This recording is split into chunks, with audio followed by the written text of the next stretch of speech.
Hello दोस्तों, welcome to PW only IAS.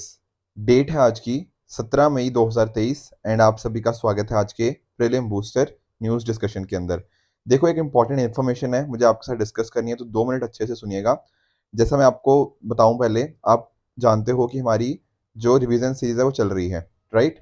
अब इसमें जैसे कल आप सभी ने गवर्नमेंट स्कीम्स को डिस्कशन करी हमने यहाँ पे, तो बहुत ही इंपॉर्टेंट रहा, काफ़ी आपका अच्छा रिस्पॉन्स था। पर एक चीज़ जो मैं कंसिस्टेंटली अपनी वीडियोस के नीचे देख रहा हूँ कि बहुत सारे लोगों ने ना डिमांड करी कि इकोनॉमी की सिर्फ वीडियो चाहिए मेरे से, ठीक है ना। आप नोटिस कर सकते हो, हंड्रेड्स ऑफ कमेंट्स है ऐसे, मतलब वीडियोस के नीचे जो कह रहे हैं कि सर इकोनॉमी की आपकी तरफ से वीडियो चाहिए, ठीक है। इनफैक्ट टेलीग्राम के ऊपर भी स्टूडेंट्स ने मुझे काफ़ी रिक्वेस्ट करी है, तो इवन मेरी टीम ने भी मुझे ये बात कन्वे करी कि आप सर इकोनॉमी के ऊपर एक वीडियो ले लीजिए अगर आप फ्री हैं। तो देखो, टाइम तो नहीं था, बट कहीं ना कहीं आपकी इतनी ज़्यादा डिमांड थी, तो उस बेसिस के ऊपर मैंने डिसाइड किया कि हाँ चलो एक वीडियो ले लेते हैं। इनफैक्ट ना एक्चुअली काफ़ी लोगों ने ना मेरे पिछले साल की वीडियो देखी, जैसे इन्होंने भी यहाँ पे लिखा हुआ है कि जैसे लास्ट ईयर हमने रिवीजन करी थी। एक्चुअली हुआ क्या था, लास्ट ईयर आप में से जो नहीं है उनके लिए बता दूं, हमने एक 2.5 घंटे की यहाँ पे वीडियो पोस्ट करी थी 1 साल पहले, प्रीलिम से जस्ट पहले। इसमें से ये इतना इंपॉर्टेंट वीडियो रही कि जैसे आप देख भी सकते हो कि स्टूडेंट्स ने लिखा, किसी ने बोला कि 4 क्वेश्चन उनके ठीक हुए इस पर्टिकुलर वीडियो को देखे, किसी ने लिखा 5 क्वेश्चन ठीक हुए। तो देखो 10-12 नंबर का कहीं ना कहीं जो कंटेंट था इस पर्टिकुलर लेक्चर से आ पाया था, ठीक है ना। तो काफ़ी स्टूडेंट्स की इसलिए आई थिंक इसलिए भी डिमांड बढ़ रही है। तो मैंने भी देखो डेफिनेटली डिसाइड किया कि अगर आप में से इतने स्टूडेंट्स की डिमांड है, डेफिनेटली हम डेफिनेटली वर्क करेंगे इसके लिए, ठीक है ना। इनफैक्ट आज ही 3:30 बजे मैं इंश्योर करूंगा कि इसी तरह का एक लेक्चर, इसी तरह का दिन कि करंट अफेयर्स के साथ अपडेटेड लेक्चर, कुछ कॉन्सेप्चुअल क्लैरिटी भी वहां पे होगी, ठीक है। डेफिनेटली जो इंपॉर्टेंट कॉन्सेप्ट्स हैं, रेपो रेट, एसटीएफ, इन सभी चीज़ों को भी क्विकली हम रिवाइज करेंगे, कुछ क्वेश्चंस भी यहाँ पे प्रैक्टिस करेंगे, ठीक है ना। बट मैं एक्सपेक्ट करूंगा कि आप में से फिर, क्योंकि बहुत लोगों ने इस चीज़ की रिक्वेस्ट करी है, तो आप सभी लोग मुझे लाइव ज्वाइन करोगे, ठीक है ना। क्योंकि देखो लाइव के अंदर क्या होता है ना, मैं ज़्यादा अच्छे से आप सभी के साथ इंटरेक्ट कर पाता हूँ, कहीं ना कहीं आप भी चीज़ें समझ सकते हो, ठीक है। आपका क्या रिस्पॉन्स आ रहा है वो भी साथ साथ हम देख पाएंगे, क्लियर। तो मेक श्योर कि आज दोपहर 3:30 बजे आप सभी मेरे साथ जुड़िएगा। बहुत इंपॉर्टेंट कहीं ना कहीं मैं टॉपिक्स अभी वही देख रहा था कल रात भी, इनफैक्ट कि कौन कौन से टॉपिक्स आप सभी के साथ डिस्कस करने हैं जहां से मिनिमम एफर्ट के साथ हमारा मैक्सिमम आउटपुट आ पाए। Getting the point. तो आज मेक श्योर आप 3:30 PM मेरे साथ जुड़िएगा। ये पिछले साल का आप रिस्पॉन्स देख सकते हो, बहुत स्टूडेंट्स ने अच्छा रिस्पॉन्स उनकी तरफ से यहाँ पे देखने को मिला था, ठीक है। तो चलिए स्टार्ट करते हैं आज का सेशन। अब देखिए, पहला हमारा है, that is Pratima Murthy committee. अब ये सर क्या है प्रतिमा मूर्ति कमेटी? देखो मैं समझाता हूँ। आप लोगों के इंश्योरेंस के बारे में आप सभी लोग जानते होंगे, ठीक है सर। देखो यहाँ पे मैं बात कर रहा हूँ मेजरली हेल्थ इंश्योरेंस की। हेल्थ इंश्योरेंस के अंदर आप सभी जानते होंगे कि मान लीजिए कि अगर आपकी कुछ, आप बीमार हो गए, ठीक है ना, या कोई भी पर्सन बीमार हो गया, तो कहीं ना कहीं क्या होता है, उसके बाद मान लो उनको कुछ मेडिकल ट्रीटमेंट होता है अलग अलग तरह का। तो वहां पर अगर इंश्योरेंस कवरेज होता है ना, तो कहीं ना कहीं उतना खर्चा हमें नहीं करना पड़ता, वो इंश्योरेंस कंपनीज देखती हैं, राइट। जैसे कई बार आप लोगों ने नोटिस भी किया होगा, ठीक है। हमारी गवर्नमेंट भी कुछ कुछ तरह की इंश्योरेंस प्रोवाइड करती है। अब यहाँ पर देखो एक चीज होती है मेंटल हेल्थ।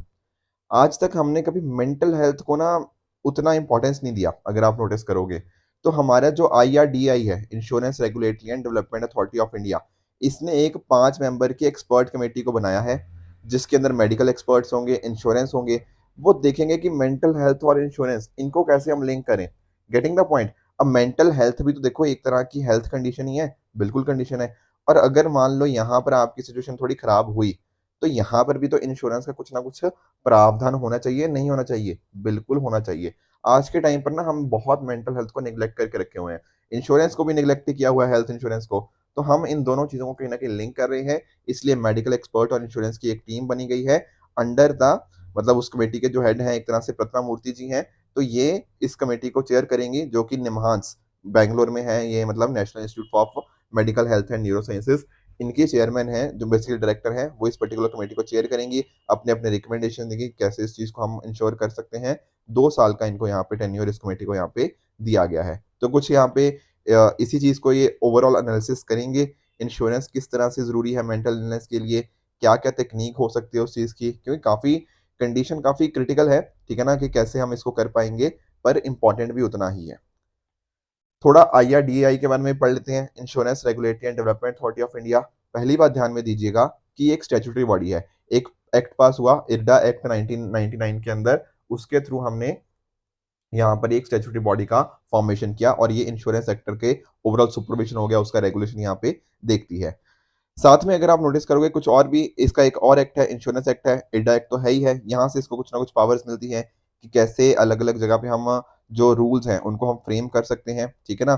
उसी तरह से सेक्शन 14 के अंदर इसकी क्या ड्यूटीज हैं, क्या पावर्स हैं, ये सारी चीजें यहाँ पे स्पेसिफाइड है। सर कुछ काम बता दीजिए, जैसे फॉर एग्जाम्पल मान लो कि कुछ जेन्युइन क्लेम्स होते हैं, ठीक है ना, मान लो कि आपने अपने इंश्योरेंस पॉलिसी ले रखी है, बाद में क्लेम वगैरह करोगे तो उनका जेन्युइन क्लेम्स का अच्छे से सेटलमेंट हो पाए, कुछ अगर कुछ ना कुछ आपकी शिकायतें हैं तो उनका अच्छे से उनका समाधान हो पाए, ठीक है ना, पॉलिसी होल्डर्स के इंटरेस्ट को प्रोटेक्ट किया जा पाए, ओवरऑल इंश्योरेंस इंडस्ट्री का कहीं ना कहीं उनको अच्छे से ग्रो मिले, साथ साथ उनको अच्छे से रेगुलेट किया जाए, ये सारे यहाँ पे की ऑब्जेक्टिव्स इरडा के अंदर हमें देखने को मिल जाते हैं। तो ध्यान क्या रखना है कि प्रतिमा मूर्ति कमेटी दरअसल इंश्योरेंस और मेंटल हेल्थ के साथ यहाँ पे लिंक्ड है। अगले टॉपिक की तरफ आगे बढ़ते हैं, दैट इज सतकोशिया सेंचुरी।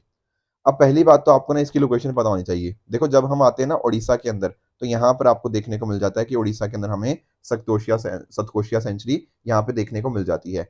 अब यहाँ पर ये क्वेश्चन हम मतलब टॉपिक ये क्यों डिस्कस कर रहे हैं, ये टॉपिक हम इसलिए डिस्कस कर रहे हैं क्योंकि हमें जंबो कंसर्न है। जंबो बोलते हैं हम एलिफेंट को।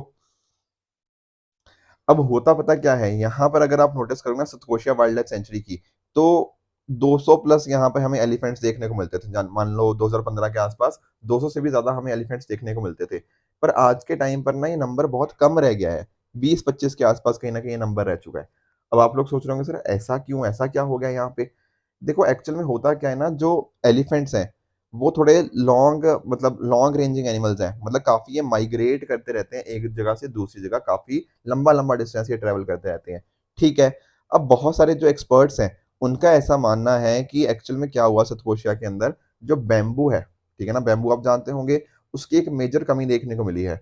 अब यहाँ पे बैम्बू प्लांट्स नहीं होंगे तो क्या होगा, एलिफेंट्स जो होंगे ना दूसरी जगह पे अट्रैक्ट हो जाएंगे, जैसे मान लो कुछ और क्रॉप्स जैसे मैंगो हो गया, ठीक है, मैंगो के क्रॉप की तरफ चले जाएंगे, या फिर जो जैक फ्रूट हो गया वहां पर चले जाएंगे। तो इस तरह से नंबर्स ना माइग्रेशन की वजह से चेंज होते रहते हैं। तो जो वाइल्ड लाइफ एक्टिविस्ट है ना वो काफी कंसर्न है कि बैम्बू की वजह से शायद ये चीज हो रही है। ऑल्दो वहाँ के जो ऑफिशियल्स हैं वो इसको मना कर रहे हैं कि ऐसा नहीं है, बट कहीं ना कहीं हमें देखने को मिल रहा है कि हाँ चेंजेस हैं। अब इनका ये भी कहना है कि जब मानसून आता है तब एलिफेंट्स की संख्या बढ़ जाती है फिर कम हो जाती है। तो ये चीजें माइग्रेशन के साथ यहाँ पे लिंक्ड है। Getting the point. एक और इम्पोर्टेंट चीज है कि सतकोशिया के अंदर ना हर 2 साल बाद जनरली सेंसस हुआ करता था, पर 2017 के बाद कोई एलिफेंट सेंसस यहाँ पे हुआ ही नहीं, तो एग्जैक्ट नंबर्स कितने हैं वो भी हम यहाँ पे असर्टेन नहीं कर पा रहे। तो ये कुछ क्वेश्चन उठे हैं सतकोशिया वाइल्ड लाइफ सेंचुरी के बारे में जो हमें पता होने चाहिए, बट अदरवाइज आप नोटिस करो, हमने नोटिस किया कि ये उड़ीसा के अंदर हमें देखने को मिल रहा है। सतकोशिया गॉर्ज भी मैंने आपको दिखाया डायग्राम के अंदर कि कहाँ पर है, ठीक है। और इसका नाम कहाँ से है, narrow stretch of river Mahanadi Satkosh के नाम से यहाँ पे आया है, ठीक है। ये एक टाइगर हैबिटेट भी है, जैसे इसको रिकॉग्नाइज किया है by NTCA, national tiger conservation authority. साथ में कुछ आप और पॉइंट्स देखना चाहो तो एलिफेंट्स के अलावा टाइगर्स तो आप समझ ही गए हो, लेपर्ड्स हो गया, wild dog, sloth bears, gaur, sambar deer, spotted deer, ये सारी चीजें हमें यहाँ पे देखने को मिल जाएंगी। यहाँ पर अलग अलग तरह का आपको फ्लोरा देखने को मिल जाएगा, including dry deciduous and moist deciduous forest, दोनों आपको देखने को मिल जाएंगे, एंड ट्रॉपिकल मॉइस्ट फॉरेस्ट भी आपको देखने को मिल जाते हैं। एक इंपॉर्टेंट चीज क्या है, इस सेंचुरी के अंदर आपको साल ट्रीज देखने को मिल जाएंगे, जो काफी मेजर एरिया इस सेंचुरी का यहाँ पे ऑक्यूपाई करते हैं, ठीक है। दो साथ में और यहाँ पे टाइगर रिजर्व के अराउंड दो ओल्ड सेंचुरीज हैं, जैसे Satkosia gorge sanctuary and Baisipalli sanctuary, यहाँ पे हमें देखने को मिल जाती हैं। यहाँ पर टोटल एरिया कितना है, 963 किलोमीटर स्क्वायर किलोमीटर के अराउंड का यहाँ पे एरिया, जिसको हम नोटिफाई करते हैं सतकोशिया टाइगर रिजर्व। तो आई होप ये चीजें सतकोशिया के बारे में आप समझ गए होंगे। एक इसी तरह से एक प्रीवियस ईयर क्वेश्चन है 2020 का, ठीक है, ट्राई करो यहाँ पे। यहाँ बात कर रहे हो बारहसिंगा इंडियन स्वैम डियर की, तो इसका मुझे आप नीचे कमेंट्स में आंसर बताइएगा। अगले टॉपिक की तरफ आगे बढ़ते हैं, दैट इज एक्सरसाइज समुद्र शक्ति 23। अब ध्यान क्या देना है कि किन कंट्रीज के बीच की बात हो रही है। यहाँ बात हो रही है देखो इंडिया और इंडोनेशिया की। ऑल्दो मैंने काफी डिटेलिंग लिखी है इन पर्टिकुलर स्लाइड्स के ऊपर, पर उतनी डिटेलिंग पॉइंट नहीं है। जनरली जो क्वेश्चंस यहाँ से बनते हैं वो इसी के बनते हैं कि यहाँ पे ये एक्सरसाइज किन कंट्रीज के बीच में थी। तो ध्यान क्या रखेंगे, इंडिया और इंडोनेशिया के बीच में बायलैटरल एक्सरसाइज है, तो इंडिया की तरफ से आईएनएस का जो कावरती है उसको यहाँ पे पार्टिसिपेट किया गया है। अब यहाँ पर दो फेजेस होंगे, दो फेजेस कैसे, एक हो गया आपका हार्बर फेज और दूसरा हो गया आपका सी फेज। जब सर हार्बर के अंदर क्या होगा, हार्बर के अंदर देखो ना कहीं आपस में एक दूसरे के अंदर हाथ इंटरेक्शन बढ़ेगी, जो आपस में सब्जेक्ट मैटर एक्सपर्ट्स हैं वो आपस में कुछ डिस्कशंस करेंगे, इंटरेक्शंस होंगी। फिर जब सी फेज के अंदर उतरेंगे तब कहीं ना कहीं एक्चुअल में उनको इम्प्लीमेंट किया जाएगा। ऐसा मान लो कि यहाँ पर कुछ डिस्कशंस की बात है हार्बर फेज के अंदर, सी फेज के अंदर एक्चुअल में उनकी इम्प्लीमेंटेशन की बात है, वेपन फायरिंग कैसे होगी, ठीक है ना, हेलीकॉप्टर के ऑपरेशंस कैसे प्लान होंगे, ये सारी चीजें सी फेज के अंदर देखने को मिल जाती हैं। उसी तरह से इंडोनेशियन नेवी की तरफ से आप देख सकते हो KRI सुल्तान हो गया, ठीक है, CN-235, ये ऑल्दो है बट उतना आपको लिए याद रखने की जरूरत नहीं है। इस चीज को आप डेफिनेटली याद रखिएगा कि पहली बात तो एक्सरसाइज जो गरुड़ शक्ति है वो भी इन दोनों इंडिया और इंडोनेशिया के बीच में होती है। एक इंडो इंडोनेशिया कोऑर्डिनेटेड पेट्रोल कॉर्पेट जो है वो दोनों के बीच की नेवल एक्सरसाइज है।